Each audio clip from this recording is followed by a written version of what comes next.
මේ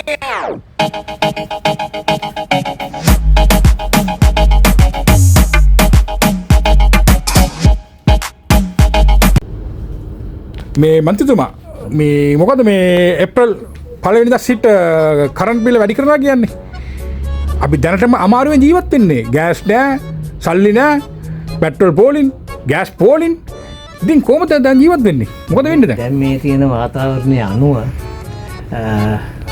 කරන්ට් බිල වැඩි කරනවා කියලා මේ මහා පරිමාණයෙන්ම වැඩි කරලා නැහැ හරිද හරි එතකොට සාමාන්‍යයෙන් ඒගොල්ලන්ට ඒ වැඩි කරන්න පුළුවන් විදිහට ඒ නීති අනුකූලව ඒ කියන්නේ ඒ අයට යම්කිසි ජනතාවට ඒ කියන්නේ උසුල ගන්න පුළුවන් විදිහේ ආකාරය තමයි ඒගොල්ලෝ බලලා ඒ එක ඒකක ගන්න බලලා ඒ සුළු ප්‍රමාණයක් වැඩි කරලා තියෙනවා. ඉතින් මේ දැන් කොහොමද මේ දැන් තියෙන වාතාවරණ අනුව හරි අපේ රටේන යුද්ධ නැති වුණාට වෙන රටවල් දෙකක් යුද්ධ යනවනේ. හරි. ඒ යනකොට ඒ දැන් තෙල් ප්‍රශ්න හරි. ඒ වගේම තෙල් ප්‍රශ්න තියෙනවා. ඔව්. ප්‍රශ්න තියෙනවා. ඒතර මන්ත්‍රීතුමා කියන්නේ මේ කරන්ට් බිල වැඩි කරන්න හේතුව යුද්ධද? කියන්නේ ඉතින් මෙහෙමයි. දැන් ඒ එක දැන් ඒවට අයත් බඩු තියෙනවනේ. ගන්න අල්ලංගුරු හරි මොනවා හරි ඩීසල් හරි මොනවා හරි. වතුර නැති ප්‍රශ්නේ නෙමෙයි යුද්ධ ප්‍රශ්නේද තියෙන්නේ. වතුරක් තියෙනවා. වතුර ප්‍රශ්නෙත් තියෙනවා. එකක් තියෙනවා. ඔව් වතුර ප්‍රශ්නෙත් තියෙනවා. ඉතින් දැන් මේ දැන් ඔබතුමා මගෙන් මේ අහන ප්‍රශ්න මම දැන් ඇමති කෙනෙක්ද කියන්නේ මන්ත්‍රී කෙනෙක්ද කියන්නේ ඔය අපි ඡන්ද දුන්නේ ඔයාටනේ. ඔයාටනේ ඡන්ද දුන්නේ අපි. මම කොහෙන්ද ඉල්ලුවේ? අපේ ලේන් එක ඔක්කොම ඔයාට තමයි ඡන්ද දුන්නේ.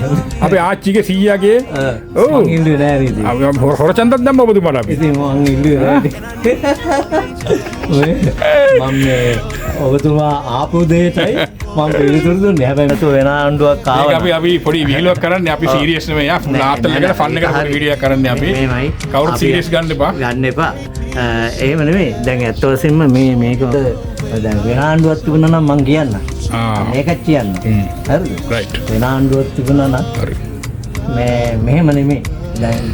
දැන් බලන්න ගියේ හිටපු අවුරුදු 70 ගණනාවක 5 10ද ඒ 70 ගණනාවක ආණ්ඩු තිබුණේ අපේ බදු ඒගොල්ලෝ අපේ බදු අරගෙන ජීවත් වෙලා තියෙනවා. ඒගොල්ලෝ ප්ලේන් වලින් ගියත් අපේ සල්ලි වලින් තමයි ගිහිල්ලා තියෙන්නේ. අද එහෙම වෙන්නේ නැහනේ. අද මොනවා හරි යම් කිසි බද්දක් කාගෙන් හරි වෙනදාමකින් හරි මොකෙන් හරි බද්දක් ලැබෙනවා නම් ඒ බදු වලින් හරිද? ඒ බදු වලින් ඒගොල්ලෝ දැන් රජයේ ඉන්න ඒ ජනාධිපතිතුමා හරි එහෙම නැත්නම් මුදල් ඇමති හරි කවුරු හරි ඒ පෙන්වන අපිට දැන් ඔය ප්‍රවෘත්ති වලින් අපි ප්‍රවෘත්ති බලපුවාම අපිට ඒ ප්‍රවෘත්ති වලින් ඒ බදු පෙන්වනවා. කොහොමද බලන්න පුළුවන්. කරන්නේ කියන එක පෙන්වුම් කරනවා. ඉස්සරේම නෑනේ. ඊම නෑනේ. අපි මානසිකව තැවුණානේ. ඇයි ඒ කාලේ අපිට කරගන්න දෙයක් නෑ. හැම බඩුවක්ම දැන් බලන්න සීනි වුණා. ලොකු ගාණක් නෑනේ දැන්. ඔව්නේ. හරිද? එතකොට මේ රයිට්. ඉතින් ඒකයි දැන් මේ අපි හැමතිස්සෙම බලන්න ඕනේ. මේ අවුරුදු 70 ගානක එක මේ විදිහට හරි යනවා කියන්නේ ලොකු දෙයක්. ලොකු දෙයක් කියන්නේ ආයි. ඔව්. ලොකු දෙයක් තමයි. එහෙනම් අපි ඔක්කොම හැමෝම එකතු වෙලා ගොඩ ගමු. ඒක තමයි ඉන්න ඕනේ. ශ්‍රී ලංකාව ගොඩ ගමුනේ. නේද ගොඩ ගමු. ඔය සමහරක් අය ඉන්නවා.